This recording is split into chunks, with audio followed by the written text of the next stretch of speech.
Allah tidak pernah memanggil Nabi itu dengan menyebut namanya langsung. Tapi Nabi-Nabi yang lain kita temukan dalam Al-Quran Allah memanggil mereka dengan menyebut nama mereka. Umat Nabi Muhammad SAW dituntun oleh etika yang sudah diajarkan Allah tadi, dan itu yang dicontohkan oleh para sahabat. Kalau kita perhatikan itu beda.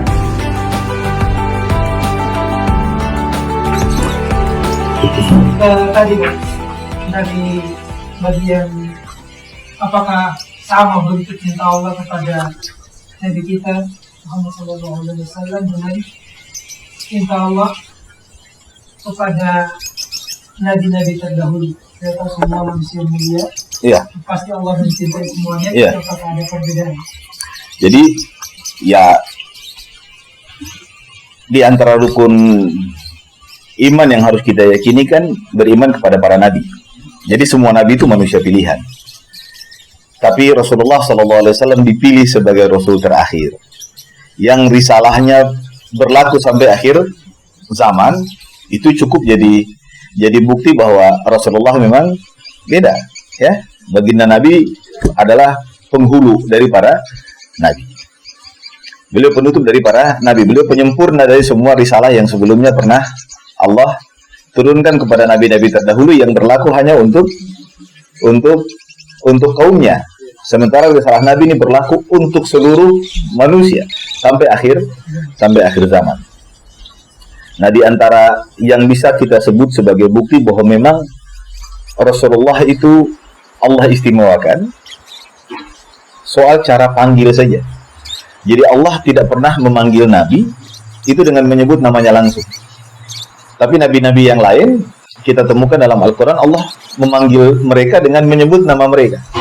Ya, kita ketemu misalnya Allah beberapa Nabi yang kita ingat dalam Al-Quran Allah panggil dengan namanya langsung. Allah memanggil Nabi Adam, ya Adam. Nabi Nuh, ya Nuh. Nabi Musa, yang paling banyak Allah panggil nih, selain yang Allah paling banyak Allah panggil dengan menyebut namanya langsung, ya Musa. Nabi Isa juga, ya Isa. Ya Isa bin Maryam. Nabi Ibrahim, ya Ibrahim. Ya Yahya, ya Zakaria, ya Dawud. Tetapi Nabi SAW tidak sekalipun ada ayat Allah memanggilnya dengan namanya. Jadi Allah tidak pernah memanggil ya Muhammad. Nabi Muhammad namanya disebut ya, tapi dalam bentuk berita, dalam bentuk cerita. Ya, ada beberapa ayat yang Allah sebutkan demikian. Wa ma Muhammadun illa rasul misalnya. Dan Muhammad itu bukanlah manusia, Muhammad itu tidak lain adalah seorang Rasul. Wa Muhammadun illa rasul qad khalat min qablihi rusul. Dan beberapa ayat yang lain nama Nabi disebut, bukan dipanggil. Tapi saat memanggil, Allah tidak pernah memanggil Nabi dengan langsung menyebut namanya. Ulama mengatakan ini diantara kekhususan Nabi, keistimewaan Nabi SAW. Nah, Allah menyebut atau memanggil Nabi dengan sebutan ya ayyuhar rasul atau ya ayyuhan nabi. Nah, panggilan dengan ya ayyuhar rasul itu 2 kali ada dalam Al-Quran, dan dengan ya ayyuhan nabi itu ada sekitar 13 kali.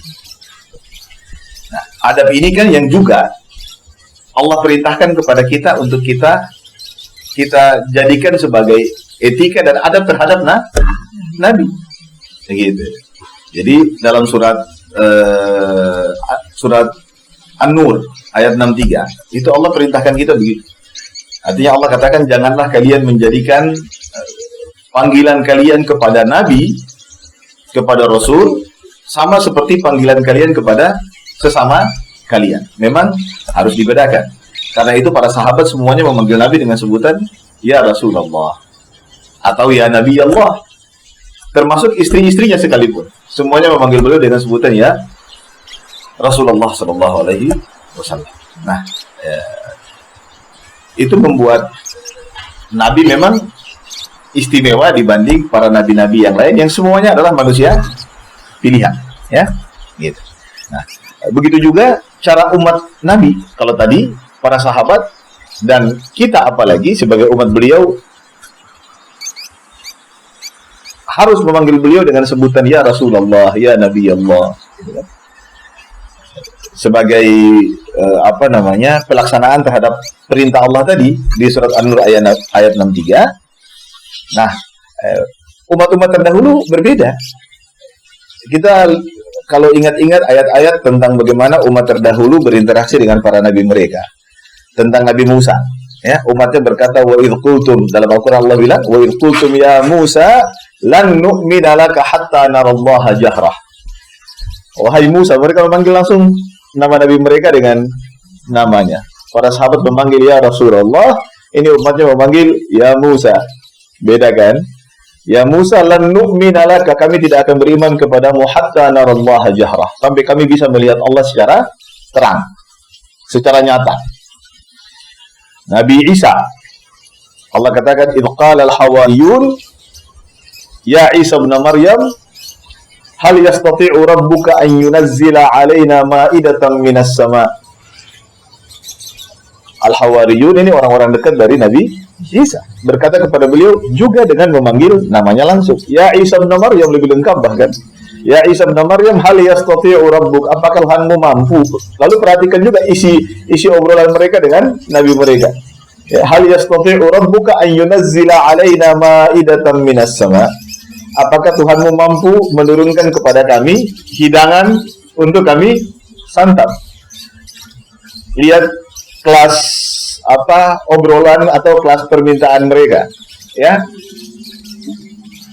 Nabi Musa tadi, umatnya bilang kami tidak akan beriman kepadamu. Setelah memanggil beliau ya Musa, kami tidak akan beriman kepadamu sampai kami melihat Allah secara terang. Umat Nabi Isa berkata, wahai Isa, bisakah Tuhanmu menurunkan makanan untuk kami santap? Kayak begitu. Jadi umat Nabi Muhammad SAW dituntun oleh etika yang sudah diajarkan Allah tadi, dan itu yang dicontohkan oleh para sahabat. Nah, dalam ayat-ayat yang lain juga kita ketemu bagaimana cara Allah merespon harapan Nabi, keinginan Nabi, yang itu juga adalah keinginan Nabi-Nabi yang lain. Tapi respon Allah kalau kita perhatikan itu beda. Nah, kita lihat Nabi Musa. Nabi Musa minta kepada Allah. Nabi Musa dalam Al-Quran Allah jelaskan. Nabi Musa bilang, wa ajiltu ilaika rabbi litarda. Ya Allah, aku bergegas kepadamu agar engkau meridaiku. Tapi kepada Nabi kita Muhammad SAW Allah katakan, wala sawfa yu'tika rabbuka fatarda. Tuhanmu akan memberikan kepadamu apa yang kamu mau, apa yang kamu inginkan, apa yang kamu harapkan, sampai kamu ridha. Beda kan? Nah, Nabi Musa pada kesempatan yang lain juga, saat beliau akan menghadap Fir'aun, karena Allah perintahkan untuk datang kepada Fir'aun, Nabi Musa minta kepada Allah, qala rabbi shrah li sadri, ya Allah, lapangkanlah dadaku. Kepada Nabi kita, Allah katakan, alam nashrah laka sadrak, bukankah telah kami lapangkan untukmu dadamu? Jadi beda respon. Allah cepat sekali terkait dengan Nabi Muhammad SAW. Nabi Ibrahim meminta kepada Allah, waj'alli lisana sidqin fil akhirin. Ya Allah, jadikan namaku disebut dengan baik oleh umat-umat yang akan datang nanti. Tapi tentang Nabi kita Muhammad SAW, apa kata Allah? Wa rafa'na laka dzikrak, telah kami tinggikan bagimu sebutan. Ya, yang jadi pondasi agama kita ini dua kalimat syahadat. Disitulah nama Rasulullah disebut setelah nama Allah Subhanahu wa taala. Asyhadu an la ilaha illallah wa asyhadu anna Muhammadan Rasulullah. Wa rafa'na laka dzikrak. Nabi Ibrahim juga berharap tentang ampunan Allah. Kata Nabi Ibrahim, walladzi atma'u an yaghfira li khati'ati yaumiddin. Nabi Ibrahim berharap, memohon agar Allah mengampuninya di hari kemudian. Tapi tentang Nabi kita, Allah katakan, inna fatahna laka fatham mubina liyaghfira laka Allah ma taqaddama min dzambika wa ma ta'akhkhar. Allah ampuni dosa Nabi yang lalu dan yang akan datang.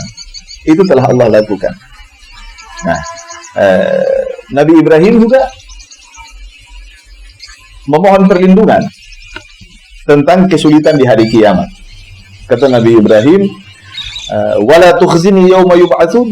Ya Allah, janganlah engkau hinakan aku, engkau abaikan aku yauma yub'atsun, di hari kemudian nanti.